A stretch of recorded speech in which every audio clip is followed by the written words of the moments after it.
With the friends trapped, suspended 400 feet in the air on this haunted rogue Ferris wheel, Emma had an idea. For some reason, the diary saved her from that clown. Maybe it would help in this dire situation too. Emma pulled out the diary and held it over her head. The symbols on the walls of the cabin began to pulsate, and suddenly, everything stopped. Only the silent whisper of the wind could be heard up there. The Ferris wheel began to slowly move again, but stopped at the base. The door slowly creaked open, allowing the friends to exit. Emma looked down at the diary, and the embossed logo on the front began to change.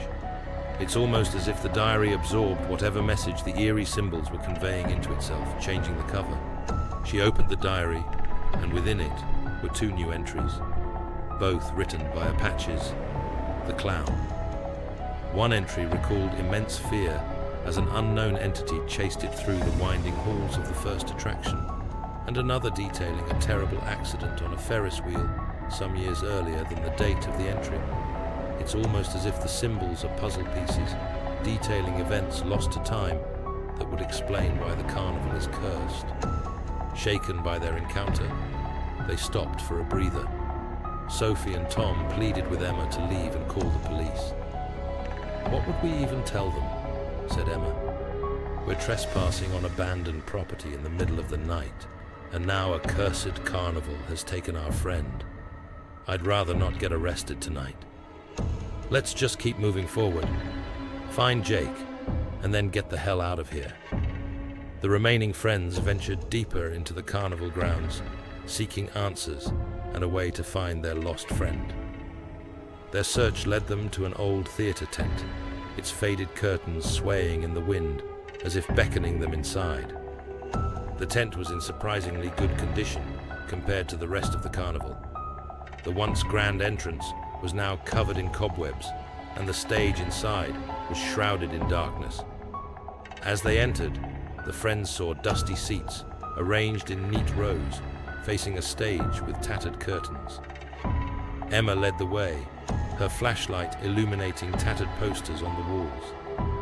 Tom's camera captured the decaying grandeur of the theater, but the air was heavy with an oppressive silence. The only sound was the occasional rustle of the curtains. Suddenly, the stage lights flickered on, revealing a spectral figure standing center stage. The friends, frozen, couldn't believe what they were seeing. Dressed in a tattered costume, this spectral figure began to perform an eerie, silent dance. It moved with an unnatural grace, its face obscured by a faded mask. Sophie gasped. This must be the spirit of one of the performers from the old carnival. But why is it still here? Emma approached the stage, trying to get a closer look at the spectral performer. As she reached the front of the stage, the ghostly figure stopped its dance and began to contort its body. With the spirit's figure now twisted and detached, only a single finger pointed towards a red door behind the curtains. For a moment, Emma, still holding the diary, locked her gaze on the spectre.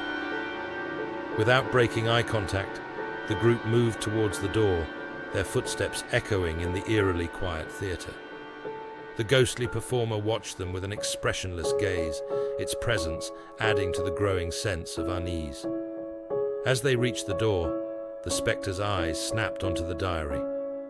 Tom slowly pushed open the hidden door, revealing a narrow staircase leading down into darkness.